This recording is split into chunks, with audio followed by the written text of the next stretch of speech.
Tuan-tuan dan puan-puan sekalian, petang ini kita ingin bacakan satu kenyataan media. Kata dua daripada rakyat kepada Najib, bersedia terima padah jika pilihan raya mengejutkan sebelum penambahbaikan pilihan raya. Di selatan dunia kebelakangan ini kita sedang melihat kebangkitan rakyat, menundukkan pemerintahan ditata di beberapa buah negara. Negara ini sebenarnya secara langsung ataupun tidak langsung sedang menyambut kebangkitan kuasa rakyat yang amat ditakuti oleh rejim yang menyongsang demokrasi dan untuk kekal memerintah.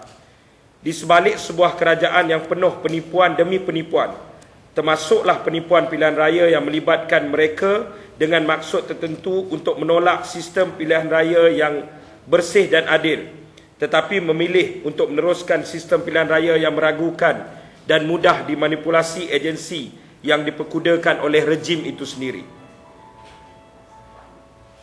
Kerajaan ini juga hebat lakonannya.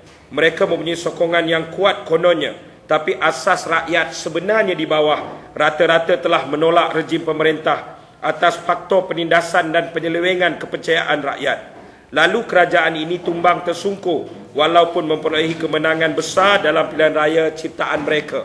Ini yang berlaku di seluruh negara, di seluruh dunia, yang di mana proses demokrasinya dinafikan dan rakyat bangkit. Di Malaysia, bermula daripada 9 Julai 2011, ia merupakan satu titik penting. Ribuan rakyat telah memilih jalan raya untuk mendesak penambahbaikan proses pilihan raya negara yang terbukti dicemari pelbagai kecacatan yang sering dinafikan sendiri oleh pemerintah itu.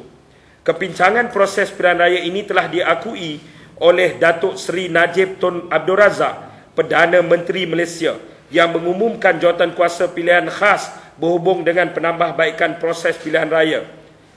Bercanggah dengan pengakuannya betapa perlunya proses penambahbaikan dalam pilihan raya, dalam pada masa yang sama, kenyataan umum terus dikeluarkan oleh Barisan Nasional dan Perdana Menteri Malaysia itu sendiri yang mencadangkan pilihan raya umum ke-13 akan diadakan tidak lama lagi. Tidak perlu menunggu proses reformasi pilihan raya yang dijanjikan perlu selesai terlebih dahulu sebelum ini. Malah terlebih menggusarkan kami dan lebih bercanggah dengan statement beliau sendiri bahawa proses reformasi pilihan raya itu perlu. Timbul pula pelbagai kenyataan negatif seperti memberi taraf warga negara kepada rakyat asing secara istimewa untuk tujuan mengundi. Kegilaan ini seolah menjual negara demi mengekal kekuasaan. Juga turut dikuatiri berlaku tuntutan penambahbaikan sistem pilihan raya dalam konteks reformasi sistem undi pos. Dalam proses sebelum ini bukan saja tidak diendahkan, malah diburukkan lagi dengan cadangan pekerja awam seperti polis, tentera, rela, jururawat dan sebagainya akan dipaksa mengundikan undi pos atau dipindah nama lain sebagai undi awal. Sistem pilihan raya dilihat semakin dilacurkan dan membenarkan rejim terus berkuasa. Maklumat terkini yang kami perolehi dari sumber dalaman yang begitu kami yakini telah mendedahkan bahawa Perdana Menteri Malaysia akan membubarkan parlimen dalam bulan November ini bagi membolehkan laluan pilihan raya umum berlaku dalam masa terdekat. Mengambil kesempatan ini dari musim terkujuh dan musim haji, mungkin untuk menguatkan lagi betapa November dipilih sebagai waktu paling sesuai, lantas memberi kelebihan buat rejim yang sedang memerintah. Kami, Solidariti Anak Muda Malaysia, SAMM, bersama dengan teman-teman organisasi massa, juga mewakili individu-individu penggerak massa, pada hari ini mewakili rakyat seluruhnya, memberi amaran kepada Perdana Menteri Malaysia bahawa pilihan raya umum hanya boleh dipanggil, pilihan raya umum wajib hanya boleh diadakan setelah proses penambahbaikan serius dan meyakinkan pilihan raya dilakukan dalam negara ini. Proses penambahbaikan ini juga seharusnya satu proses reformasi serius yang memberi jawapan kepada kelemahan yang sering dipergunakan oleh pihak tertentu, bukan hanya proses kosmetik semata-mata. Yakinlah, sebenarnya rakyat di bawah sudah mula hilang sabar. Negara sedang berdepan dengan krisis kepercayaan. Proses demokrasi pilihan raya paling teruk sekarang ini. Jika pilihan raya umum masih berlaku sebelum proses penambahbaikan pilihan raya yang meyakinkan, kami berjanji akan menggerakkan mobilisasi massa terbesar yang pernah ada dalam sejarah negara ini.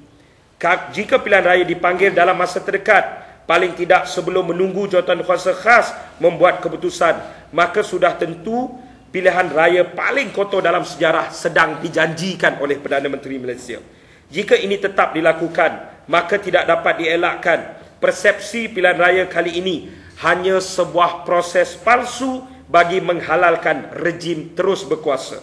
Maka kami tidak menolak kemungkinan, malah kami sendiri bakal menggerakkan. Rakyat akan turun bukan sahaja melakukan proses untuk protes, tetapi benar-benar untuk menukar rejim yang telah sekian lama gagal menjamin hak rakyat untuk mendapatkan proses pilihan raya yang bersih dan adil.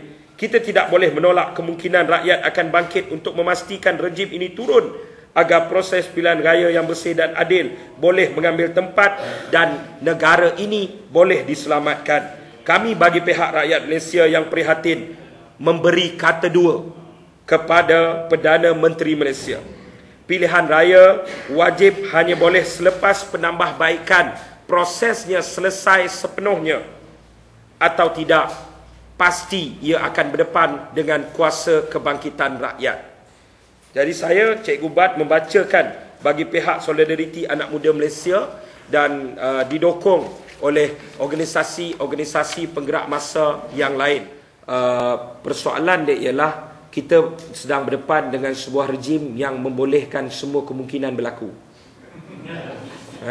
Kita berdepan dengan sebuah rejim yang membolehkan semua kemungkinan berlaku. Banyak benda yang kita tak pernah sangka dalam negara ini mutakhir ini berlaku, dan ia telah berlaku. Dia telah mengambil tempat dalam negara ini.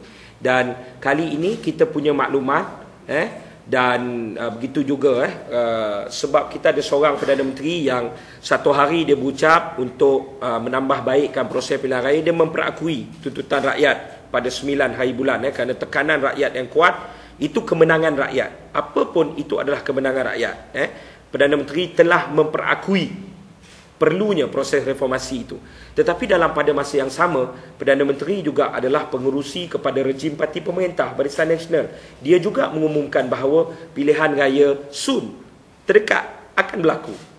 Dan dia kata nak buat proses reformasi dalam perkembangan yang lain dalam konteks rejim secara keseluruhannya, seperti yang Saudara Haris bentangkan tadi, terbangkit 1001 keraguan dan termasuk kegiatan-kegiatan yang baru yang menyebabkan lebih lagi hilang keyakinan rakyat terhadap proses demokrasi itu.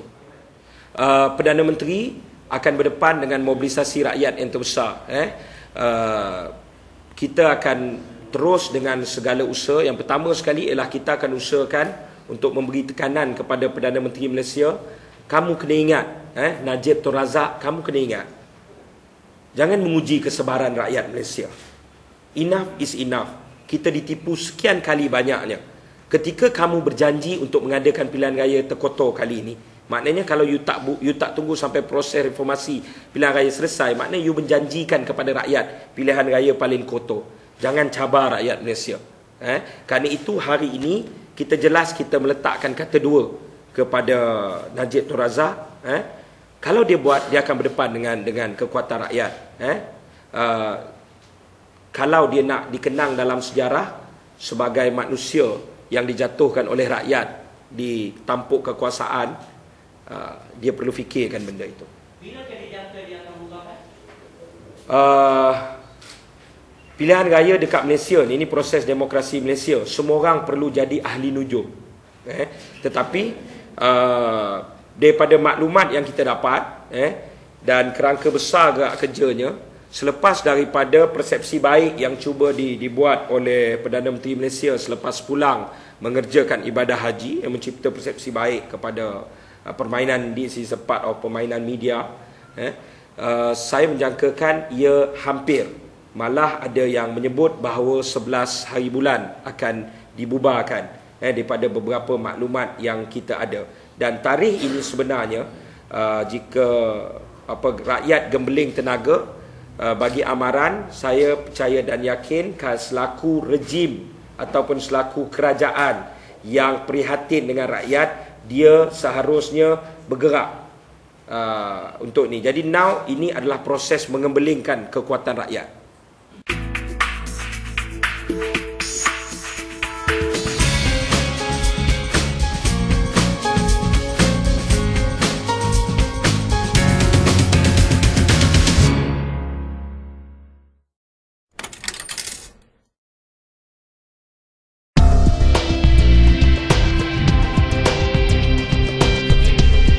Pihak Mediafax melancarkan e-paper, merupakan satu program baru dalam Mediafax, asaskan kepada teknologi maklumat yang terkini yang wajib kita manfaatkan.